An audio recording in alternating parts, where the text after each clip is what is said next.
It's time for more Manifesting Original Rich Bitch Experiences. I'm your host, Ava Beilke. Welcome back to the More Pod. I hope you are doing well. Today's episode is inspired by a recent visit I had to my hometown of Minneapolis, Minnesota. And since I only just moved to LA less than a year ago, the whole concept of a hometown visit is new to me. And I've traveled before for lengths of time. I've nomaded around, spent a few months here and there, but I've always had a home to come back to. And now that I don't have a home to come back to, I'm finding this hometown visit there to be a whole new world, honestly. And it got me thinking about, what it means to go home, really identifying what are the practical, but also the emotional aspects of making a hometown visit. And I'm honestly wondering the best way to do it. Is there a right way to go visit your hometown? I'm not sure. It feels like maybe there's something I'm missing out on, but I want to get into that today. And in just reflecting on all of it too, I've really started to identify and prioritize the things I love most about the city I grew up in. And so I want to do a bit of a travel talk around the city of Minneapolis as well. I want to give you my favorite places to go, favorite things to do, really just a bit of a love letter to my hometown, if you will. So with that, let's get into it. I want to talk first about hometown visit considerations. I don't know about you, but when I think of going home, overwhelm is the first word that comes to mind. There's always more to do. There's always more people to see. There's always more places to visit, things on your list that you've got to check off. And frankly, it's a lot. I don't know if you felt this way too. I find myself quite overwhelmed. And I also know just from friends of mine that I've known that have moved and have come back to visit where they're from, this seems to be a very common thing. So much so that sometimes I think we don't even disclose the fact that we're visiting our hometowns because there's simply just too much to index when you get there. So where do we even begin with that? I think that if we're being realistic, obviously not everything is going to get done. If you're visiting your hometown for the first time in a while, you're probably not going to be able to do everything on your list. And the way I think we can sort of mitigate an experience like that is by really being clear about our purpose of trip. What is the main goal for your visit? What are you trying to do there? What are your need to do's versus your want to do's? And if you don't start with that really sort of clear outline of what you're intending to do, I think the hometown visit can go sideways really fucking fast. So when it comes to planning a visit, obviously we have holiday season and then we have off-peak season. Holiday hometown visits are their own thing. We'll table that for now, right? Because that's mostly comprised of all your holiday activities, all your family stuff, etc. But when you're not visiting for holiday, when you're visiting for some other reason, then the trip takes on a whole new aspect, right? So in my most recent trip back to my hometown of Minneapolis, I had a few things that I absolutely needed to do. One of those was finishing my move. So I've had furniture scattered across the country for a little bit under a year, and I just got sick of it. So I wanted to go back home. I wanted to get my furniture out of my mom's basement. And so that was really my main purpose of trip. There's a lot of U-Haul action, the literal moving kind, for my trip. Also, I needed to visit a couple of my clients. So making sure that I was making that time for my clients was another priority of mine. And if I'm being completely honest, my other priority for this visit specifically was getting my hair done. Yes, I needed to get my hair colored. So between the U-Haul situation, visiting a couple clients, and getting my hair colored, like that was the purpose of trip, okay? And then everything else from there was just a bonus. But having that picture in mind, I would say definitely helped me feel a bit more guided in terms of what I was doing. Because it is a very weird feeling to just sort of like pop back into your hometown. You're like, hi, remember me? Like what am I doing here? Honestly, didn't I leave? Didn't I move? What's going on here? So I found that sort of practical outline of purpose of trip very helpful. But in all of that, I think an important thing to not lose is this prioritization or balancing of family obligations and personal time. So for me, my mother still lives in my hometown. And when I was there, I was staying with her, but I didn't want it to just feel like a transaction, right? I wanted it to feel like we had that quality time together, that I wasn't just running around like crazy with basically no time to visit. And I think when you do have a purpose of trip that is a bit more like business oriented, for example, that is something that can get lost very easily. So also being mindful of how you're prioritizing those obligations, it should be part of that like practical consideration set when you're going to plan a hometown visit. Logistics aside, I think one of the more complicated things about going back to your hometown is really navigating relationships. And this comes in all different forms, right? I've been both kind of on the receiving end of hometown visits, and now like I'm making hometown visits. And it's always interesting when you know, for example, that you have a friend that's going to be in town, like obviously you want to see them. At the same time, if you've done your own hometown visits, you know how crazy and overwhelming and hectic things get. So it's this weird balance, this like fine line or this dance of like wanting to like see your people, but also like maybe not being able to do everything that you want to do together. When it comes to hometown visits, reconnecting with friends is a big one. I'm in an interesting position now where most of my friends that I've had in my hometown have moved.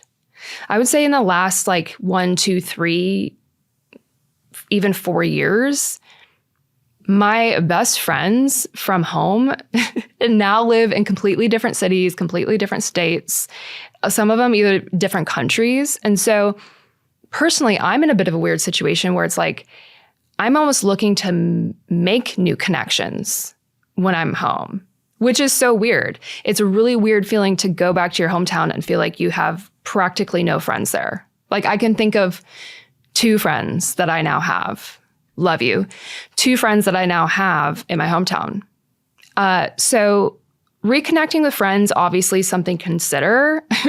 Strangely, I'm making new ones. So now when I go back to my hometown, I'm making more of an effort to reach out to either people that I've lost touch with that I would like to reconnect with, or people that have kind of been in my circle, in my orbit, that maybe we weren't super close, but I think it's worth exploring a friendship.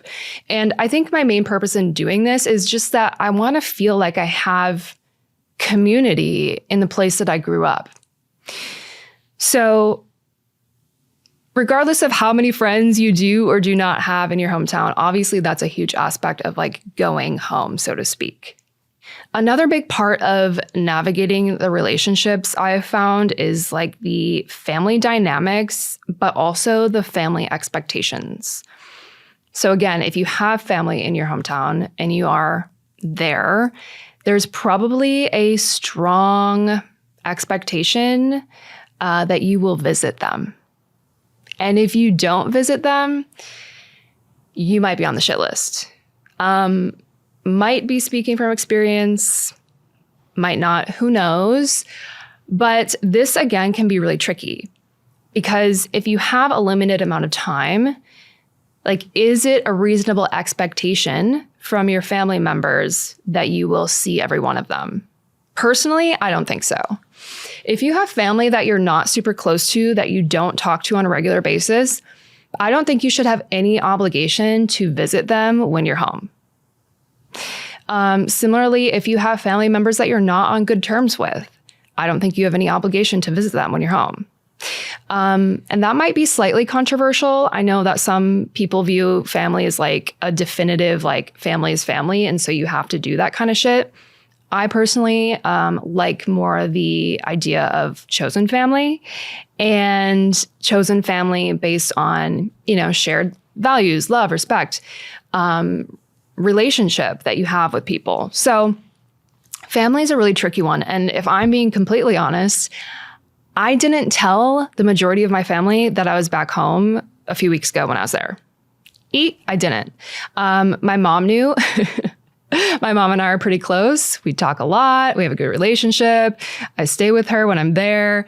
But that's about it. Honestly, I just didn't feel like I had the personal bandwidth to open up that category, if you will, of relationships while I was there. So I think this one's really interesting because I do feel that a lot of the people I know, a lot of my friends, do feel very obligated to family. And so I'm always one to encourage challenging those obligations, especially if it like puts you in a stressed out state. If it's something that doesn't feel good, like, why are you doing it? And maybe that's part of why you moved away from your hometown. So I think in order to really kind of ease this stress of friend and family expectations, obligations, setting clear boundaries when you are making a hometown visit is like the number one way to stay sane. And, I think it's important to remember that everyone has their own lives going on, right? Like everyone has their own work, their own obligations, their own extracurricular activities. And if you're popping into your hometown or they're popping into, see you, I think you shouldn't expect everyone to just be instantly available to you. So giving a courtesy heads up a week, 2 weeks, 3 weeks in advance that you're going to be home, deciding who you want to reach out to, and then actually just putting those times on the calendar, I think is the most kind of boundaried way to navigate that. And obviously sometimes that doesn't work out, but I just think it's nice, like the couple of friends that I wanted to see when I was back a few weeks ago, like I reached out to them a couple weeks beforehand just to make those plans. And so it didn't feel like, impeding on someone else's time and space, and just makes it easier to like fit more things in that you want to do, especially when hometown visits can be so chaotic.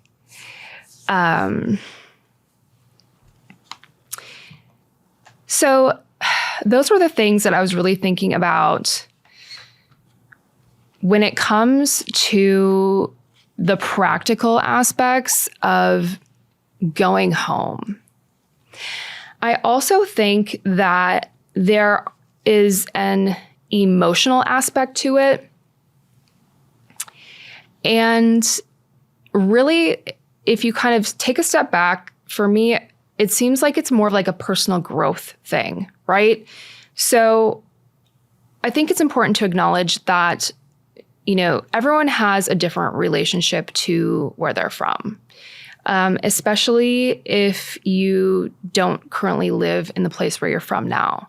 Like if you've had to leave there in extreme circumstances, if you were in danger, if you weren't accepted, if something happened and you needed to literally get out of town, that's a very different experience than, choosing to move for a partner or a job or just for the hell of it and deciding to come back home. So I did want to acknowledge that because I know that there is a lot of range when it comes to our own relationships with our hometowns. Regardless of how you relate to your hometown, I do feel like visits back to where we grew up really sort of impact our current identity. How we relate to this place, how we see ourselves, both part of and separate from our hometowns. For me, visiting my hometown feels like a set of very unfamiliar experiences in a very familiar place. And I think that's such an odd thing. For example, last time I went home, I rented a car and I didn't even know where the rental car counter was at the airport. I'm like, why would I? I grew up here. You know what I mean? Like, what do you mean I'm not just taking a Lyft home or like, a friend's giving me a ride? That was a really strange experience. Not having friends in the place that I spent 30 years in is another one, right? Very uncomfortable. Having my mother live in my hometown, but having the rest of my nuclear family in different states across the country. Again, it's very weird. And I think all of these experiences take an emotional toll. And I think that emotional journey of visiting home is something that we don't often give ourselves the grace for. And so there is an element to this where something is happening here. There's a personal growth element of leaving where you're from, coming back, and then sort of being left to kind of observe like how you feel about it now. And I think that in a way, these hometown visits, whether it's once a month, once a quarter, once a year for the holidays, they can be an interesting way of sort of tracking time and tracking time in terms of your personal growth. And using them as just like these check-in points, right? Because I think every time you go back to your hometown, it's probably going to feel different. Or it might not feel different at all. It might feel like nothing's changed. And that's another interesting sort of quality of time. But I do think it is sort of an interesting gauge. And it's something that I've started to kind of pay attention to, journal on, and just sort of observe as I'm doing these visits. And I wanted to just mention it because I do feel, again, like this can be like a big emotional journey. But a lot of times when we're caught up in the checklist of all your to-dos and your need to-dos and your want to-dos, like you don't even really fully give yourself time to process that when maybe we really should be looking at how we feel about it. I think another interesting part of the kind of hometown visit journey is finding some level of peace with where you're from. I've had friends who have had terrible relationships to their hometown. And it was like every time they'd come visit Minneapolis, it was like, oh, I hate this place. I hate being here. This is so shitty. That's so that. And you're like, but I'm here. Like, could you not? And I just think that that's such an unfortunate viewpoint to take on it because sure, there's a reason why you left, but I think you can also learn to appreciate where you're from. For me personally, I feel like I moved out of Minneapolis on really good terms with the city. It was a really good place for me to grow up. I got my career start there. I had a lot of great experiences in the city. And obviously, it really shaped who I am now. And so this level of sort of making peace with where you're from, I think is also an important aspect of the personal growth that comes from the way you relate to your hometown. So, just some casual reflections. Honestly, just some casual reflections on a quick week back in my hometown. But I do think it is an interesting concept. And like I said, I do love where I'm from. And so this brings me to the travel talk portion of this episode. I thought it would be fun to give you a full list of some of my favorite things to do, my favorite places to eat and drink in the city. One, just because I think it's fun. And the thing that's really nice about being familiar with a place is like you have your go-to spots, right? Nothing brings me more joy than telling you my go-to spots. So we're going to do that for the city of Minneapolis. If you're interested in visiting, let me just say, summertime, basically any time from June to October, lovely. Outside of that, it's going to be quite cold, and you may see a lot of snow. Personally, I'm more of a summer person, so most of my recommendations are going to be related to summer weather activities. But if you do want to see snow, it's also a great place to do that. Okay. When it comes to my favorite things to do in Minneapolis, first and foremost, my favorite place, maybe even in the entire world, is the Lake Harriet Rose Garden. It's technically, I think, called the Lyndale Park Rose Garden, but it's near Lake Harriet. And this is such a beautiful garden. I think it's the second oldest public rose garden in the country. And so it's been around for a long time. It's stunning. I think there's over 3,000 plants, 1,000 varieties of roses. Hello. Who would not want to see that? Roses are some of the highest frequency flowers that are available to us. And so I just find going to a rose garden, walking through a rose garden, spending time in a rose garden so incredibly healing. Every time I'm there, every time I leave, I just feel so much lighter and I feel so much more grounded and more connected to nature. And it's just my favorite place. So I actually love this rose garden so much that I did a photo shoot there for my brand website. So I love rose gardens. I love that the city of Minneapolis has one. And if you're visiting during the summer months, it's a must-see. I mentioned briefly Lake Harriet. So one of the things that I think is really cool about the city of Minneapolis is that it's really a city by nature. And Minnesota is the land of 10,000 lakes. So there's lakes of water everywhere. There's a series of lakes right in the city that's called the Chain of Lakes. So it consists of Lake of the Isles, Bidet, Makaska, and also Lake Harriet. So those three you can kind of see in one go. They are natural lakes, I have to add. They're formed from glacial melt, real natural lakes, no man-made bullshit, lined in concrete. A very nice experience. And you can walk around these lakes, you can bike around these lakes. They all have paved paths.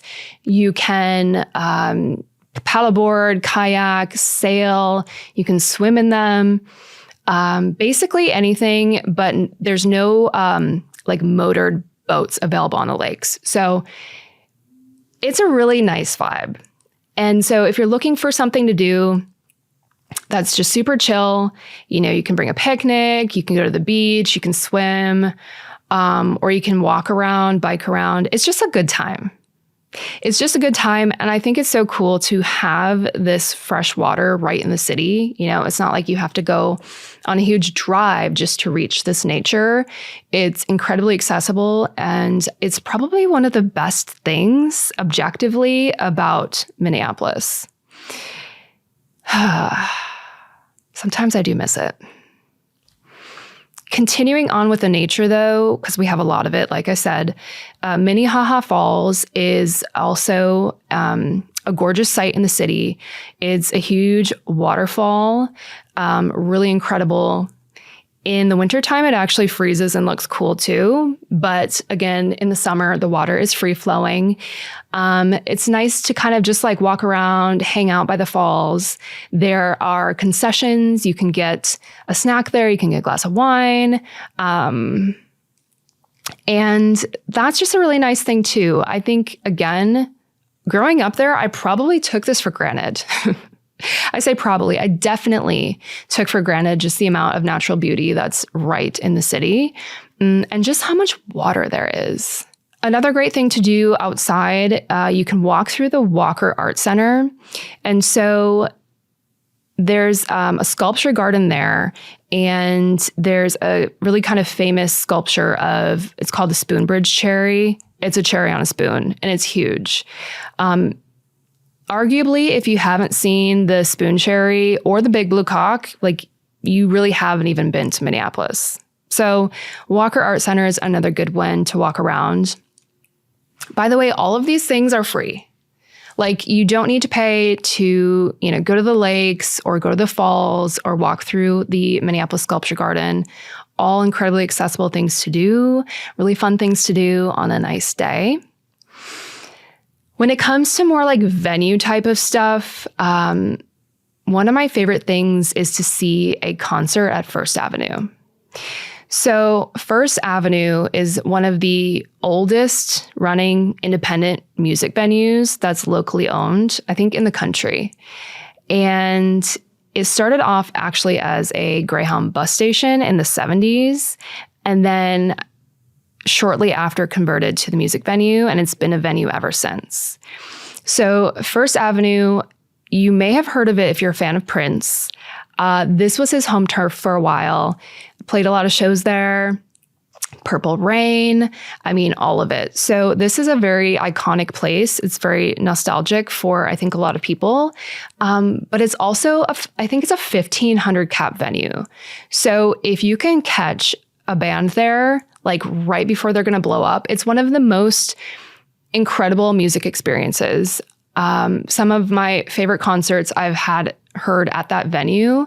And I think my favorite to date, or maybe ever, was the fact that I got to see the Marias at First Avenue, I think in around like 2017. And so that's a really fun thing to do. If you like theater, you can also check out the Guthrie Theater near the North Loop of Minneapolis, another very famous venue, very known in the theater community. It's a great place. It's a gorgeous theater. If you don't want to see a play, but you just want like a cute photo op, they also have really great views of the Mississippi River. So you can walk in, you can go up to the 5th floor, there's one lookout point. And then if you go up to the 9th floor, there's a second lookout point that is sort of encapsulated in yellow glass. So it's giving Instagram. If you want a great photo op, the Guthrie will provide that for you. Outside of those venues, those are really kind of unique to the city. Obviously, every big city also has like stadiums as well. So you can catch a bigger arena show at the Target Center right in downtown. I recently saw Charlie XCX there when I was back on this hometown visit. Love that experience. You can also catch a Timberwolves game or a Minnesota Lynx game there. And again, that's just an easy thing to do that is right in the city and super accessible. Something else that I love to do every time I go home is I like to visit my favorite bottle shop. So there's a wine store called France 44, and it's my favorite. I think they just have the greatest selection of wines. They have unique wines. They have more commonly found wines, but they have a huge section for pretty much all of the European countries. And so if you're into Italian wine, for example, or, French wine, like they've got a great selection. But what they do, I think it's every Saturday, is they host a wine tasting, complimentary wine tasting. So you can go into France 44, you can taste 6 wines, and it's just a fun little time. I always try to do that because why not? Why not? They also have an awesome cheese shop connected to the wine store. So another little move that I like to do is I'll go and pick out a bottle of wine at the store, bring it over to the cheese shop, order like a cheese and bread board, and just enjoy the wine there. So that's my favorite little local wine moment, if you will. And it's just a nice shop. Again, it's like when you have your places that are home runs, you're like, every time I do this, it's going to be a win. Like I find so much joy in that. And for me, this France 44 wine shop is just one of those experiences. So those are my favorite things to do, if you will, that I would recommend if you are interested in visiting Minneapolis. That are really outside of just like day-to-day life, But obviously, I needed to do a separate list of food and drink. Now, I need to preface this list. It's not exhaustive. If it were, we'd be here for 5 hours. And I don't think you want that, and neither do I. But I did pull some of the favorite places that I make sure I frequent on my now hometown visits, because I think that's pretty telling, right? In terms of like how we're ranking our favorites. These are high up on the list. And I think something that I love about the city of Minneapolis is that it is a great food city. I think a lot of people don't recognize that. And I think what's happened is we have a little bit of this like effect where chefs will, they'll do their New York thing, they'll do their thing in France, and then they want to kind of start family or come back home, if you will. And so, Minneapolis and also Chicago, I think really benefit from being these major Midwestern cities that have like a really great food scene.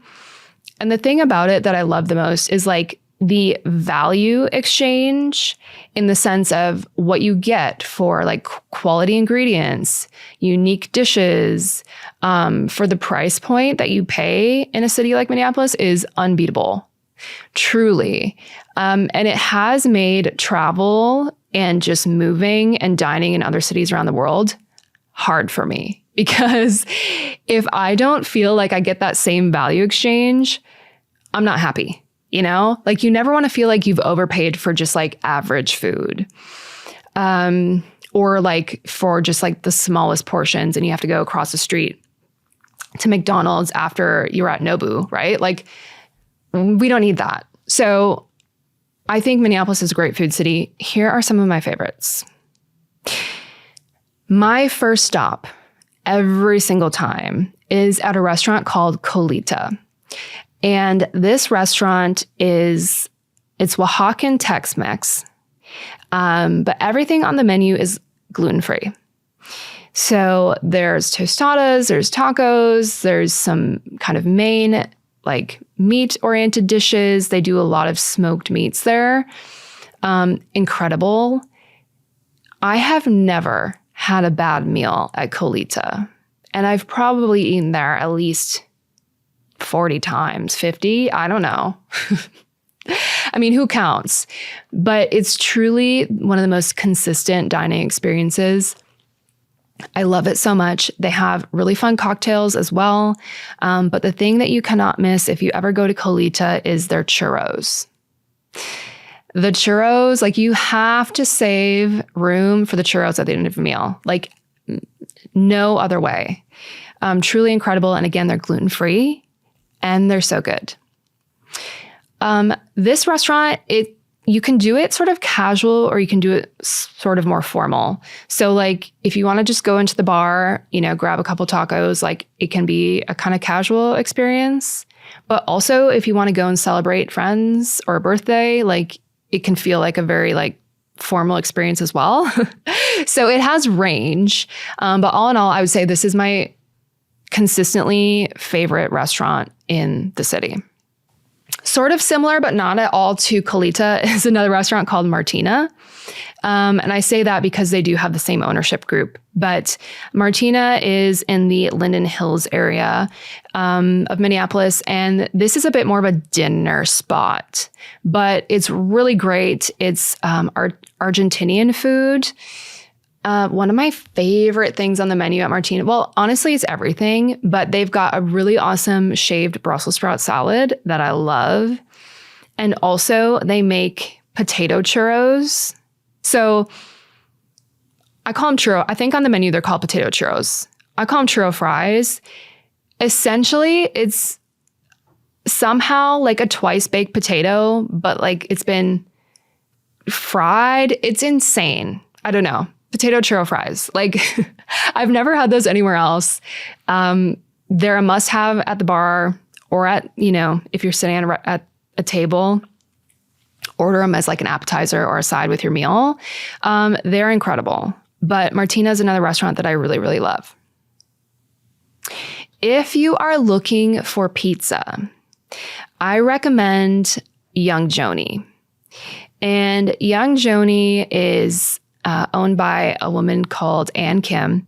She is a James Beard Award winner, I think a few years ago now, maybe 2019. The Korean barbecue pizza from Young Joni is, again, it's a top 5 dish in the city, if you ask me. I think she was on some sort of a TV show. And I say that because something happened along the way where this restaurant became so busy that like you truly can't even book a table. Like I think they now do like a 30-day rolling reservation. But my local tip for you is that they serve the same exact pizza at her sister restaurant called Pizzeria Lola. And it's much easier to get in there. Same Korean barbecue pizza. And also they have a cute photo booth. So again, this is just a great pizza. It's a little bit unique in that it's the Korean barbecue style. And it's something that I definitely crave and think about when I think about eating in Minneapolis. Another interesting restaurant that I always love to kind of mix in is a place called Boludo, and they make empanadas and pizza. And they have gluten-free options. They have regular options. I recommend, if you can, just the regular pepperoni pizza. Sounds really basic, yes. But it is incredible. Something about this pizza, I don't know. I think they make it with like those sweet tomatoes. It's got like this flaky salt seasoning on it. It's just insane. So if you are a lover of a classic pepperoni pizza, you have to try the one from Bluto. Also, the empanadas are great. And yeah, it's just like it's a tiny little spot. It's not big, but you can either take it to go or you can dine in there. And it's really, really good. It's really, really good. In the Italian category, my favorite Italian restaurant is a family-owned spot called Broder's Pasta Bar. And I've been going there like since I was a kid. You know, it's one of those places, they've been around 30 plus years. It's family-owned and operated. They are, again, very consistent. Everything is made to order. So if you order risotto, they make it in a pan for you and just for you. Anything you get here is incredible. The lemon chicken risotto is one of my favorites. Also, they have a great wine list. Obviously, being an Italian restaurant, everything on their wine list is from Italy. And I love Italian wine. So this is great news for me. Maybe it's also great news for you. But I love to go in here. They don't take reservations, but you can go in. You can either typically get seated at the bar or sometimes you have to wait a little while. But this is just like a very nice, comforting Italian meal. Really, really, really good. Another Italian spot that I do love on the opposite side of town. So Broder's is in South Minneapolis. If you want to go over to the North Loop of Minneapolis, there's an Italian restaurant called Bar La Grassa. This is another classic. This is another staple. It feels a little bit more upscale, I guess I would call it. It's a bit more of like a trendy and also sometimes kind of business district. It's a bit more fancy, but fancy's fine. We have no problem with fancy. It's just a different vibe from Broder's. But I love to sit at the bar here when I can. Again, everything on the menu is incredible. The soft shell eggs with crab is something you really shouldn't miss on the menu. And then from there, choose your own adventure. But this is a really nice vibe. It's great for date night. And also just great. Like I've taken business clients here. If you have people visiting from out of town, out of state, out of country, bringing them to Bar La Grassa is a good move for sure. Nearby Bar La Grassa, I think literally 2 doors down in the North Loop is a place called Parlor Bar. And it's like one level down from the street. So it feels like a really kind of cozy almost speakeasy vibe. Cocktails, great. But what you need to have at Parlor Bar is the Parlor Burger. The Parlor Burger is the best burger in the world. Okay? I haven't had every burger in the world, but I will just go ahead and say it. I'll make the claim. This burger has become very famous across the state of Minnesota. It is, how do I even describe it? I think it's 2 patties, and they're almost kind of like smash style where they're fried and crispy around the edges. But then they have an interesting mix. And so they make the burger out of ground chuck, ribeye, and brisket. Okay? It has white American cheese, and it's on an egg bun. And this burger will send you into a different orbit. I wish I was exaggerating. It's so good. You have to have it. Like, this was one of those staples where during the pandemic, when I couldn't access the Parlor Burger, like, I thought the world was ending. So if you are a fan of burgers, this is the only burger you need to try in Minneapolis. And if you try it, will you please let me know so we can bond over having the best burger in the world? Please and thank you. So these are my staples. Like I said, I could go on for a very long time about all the great food in the city, but I wanted to add in one for dessert, obviously. And dessert is a tricky one because obviously most restaurants have a dessert menu, but if I were to go to one place as a destination for dessert, I would recommend Sebastian Joe's ice cream. So Sebastian Joe's is a local ice cream shop. I think they have 2 locations in Minneapolis. And this is a very nostalgic one for me because, again, I remember, going here as a kid, growing up as a teenager, as a young adult, as an adult. The ice cream is so good. And I'm not even really an ice cream person, My favorites are the Oreo ice cream, which they make with chocolate ice cream, which is a differentiator, right? Most of the time, I feel like Oreo ice cream is in vanilla ice cream. This is in chocolate ice cream, and they have, I kid you not, like half and whole Oreos, like in the ice cream. It's so good because the Oreos get like a little mushy because they've been in ice cream. Basically, the best case scenario for Oreo ice cream you can find at Sebastian Joe's. They also make a varietal. I'm like, do ice creams come in varietals? A flavor. They make a flavor called Pavarotti. Now, this one is a bit more unique in that it's like a banana. I think it's a banana-based ice cream, but it has caramel in it. So it has a bit of a different consistency. And then it has like chocolate chunks in it. This is my favorite flavor at Sebastian Joe's. I haven't had this flavor anywhere else. I've had like variations of it, but this is truly unique. But if you're there, you might as well get a double scoop, one of each. Why not? And I don't know if they still do it, but they used to because they're open, all year round. And most people don't crave ice cream when it's like winter and negative 15 degrees out. But what they used to do, and I wonder if they still do it, is like for every 10 degrees below 0, they'd give you like a discount off your ice cream.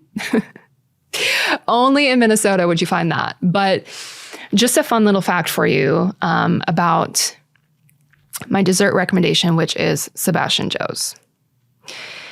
So those are my picks.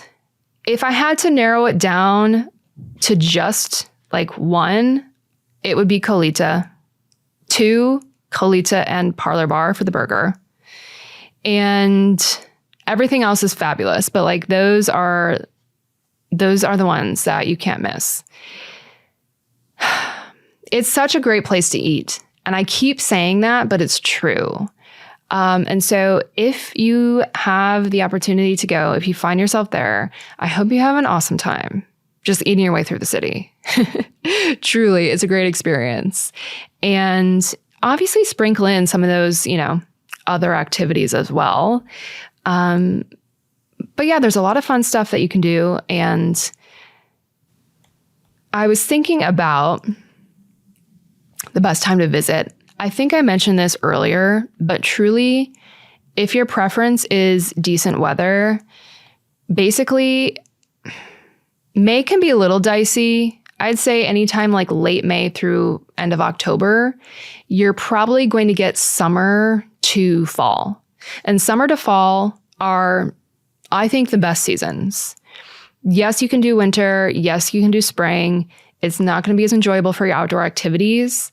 But again, I also have known people who have specifically gone to Minnesota like to see snow. Like if snow is novel for you, or if you like snow activities, what would those be? Snowshoeing, skiing, snowboarding. I don't even know what else there would be. You could also visit in winter, like you could do that. But my personal preference is summer and fall, and I think those are the best times to visit. If you go in the summertime, I will also mention that Minneapolis, St. Paul, the Twin Cities, has a great Pride celebration.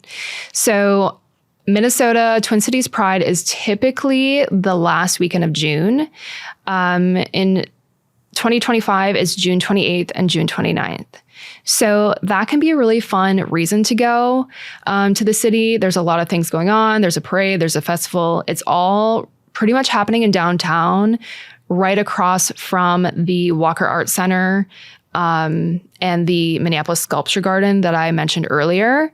But Pride is a really fun time to be in the Twin Cities. And so if you're looking for like an anchor point for a trip, I would recommend that, end of June. So if you're somebody who's spontaneous and likes to book, a little last minute trip, I think you could still do that based on the timing of this episode.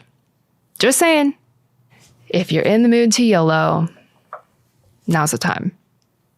So that is my list of my favorite places in Minneapolis, a bit of a love letter to my hometown, if you will. And the things that I like to do best when I find myself hanging out in my hometown. Do I think that there is a right way to make a hometown visit? No, I don't. But I do think that being mindful about your time spent, identifying your purpose of trip, what you want to do, what you need to do, who you want to see, and also how you want to feel on the trip and after your trip can be really helpful. I am no expert in hometown visits, but I do hope to get better.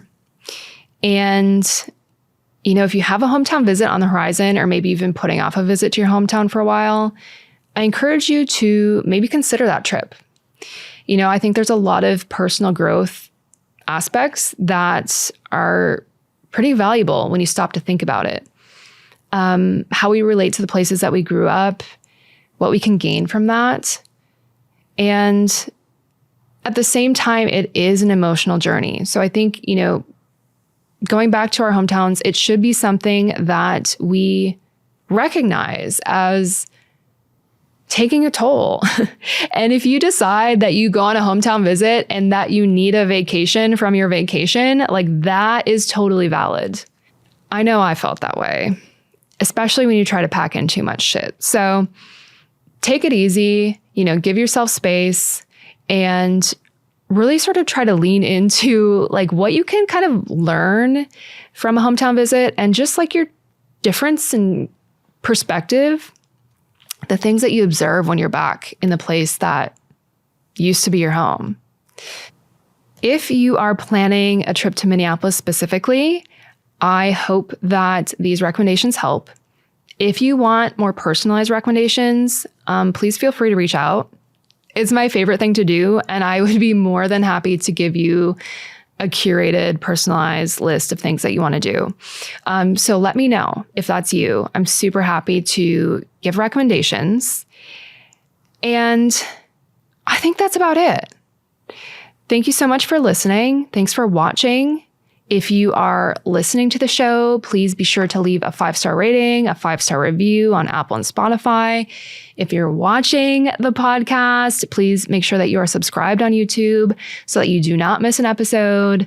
Drop a comment, say hello, and I'll see you next time. Listen to the More Pod every Wednesday as I share the things that make me more me and discover a thing or two to make you more you.